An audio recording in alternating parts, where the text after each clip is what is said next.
Good afternoon! Welcome back to my channel. Lutong mayaman by Ate Rose. Ayan ang ating chicken. Ang aking ginamit na chicken ay wings. Ayan. Ginarinig ko sa oyster sauce, konting paminta, at saka konting cornstarch, at konting sesame oil. Ayan, diba? Kung naamoy ninyo, ang bango niya. Iprito muna natin siya ng konti bago na tayo magigisa ng bawang at sibuyas. Ayan, ang ating lulutuin ngayon ay magigisa tayo ng celery.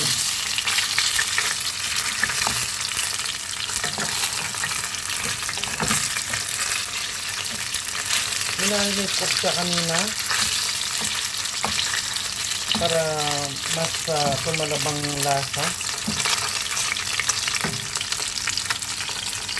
Ayan, siyempre tatanggalin muna natin at magigisa na tayo ng bawang at sibuyas. Uy, tumatag. Ayan na yung ating bawang at sibuyas. At siyempre, ilalagay na natin ang ating carrot.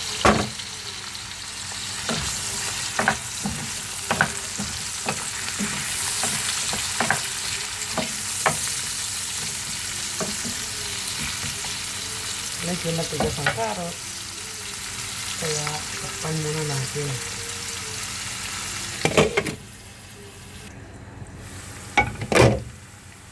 Ayan na, malapit na lumambot ang ating carrot. Sasama ko na yung ating chicken.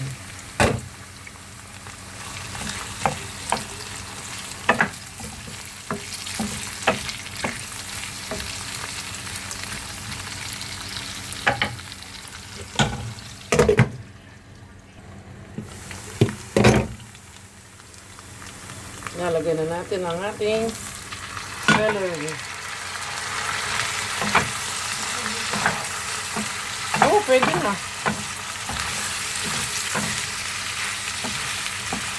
Kaya tanong ano party kung magpiprito na siya ng... Sa labas kasi kami nagpiprito eh.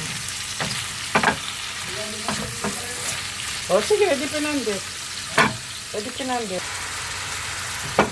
Alam niyo bang napaka-healthy ng celery? Kala niyo, pinang-sasawag lang siya, no? Pero pwede rin siyang mismong gawing gulay. Ganyan lang siya. Hindi ako naglagay ng tubig, nakita niyo naman. Mamaya tayo maglalagay ng sauce. Ito yung aking ginawang sauce. Nilagyan ko siya ng konting sesame oil, konting cornstarch, konting sugar, at asin. Siya ang ating ilalagay dyan sa ating celery.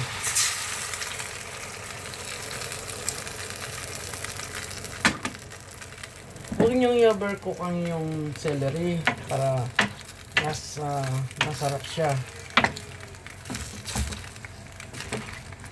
Ayan.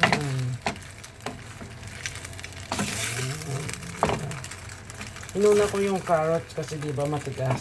Matigas yun.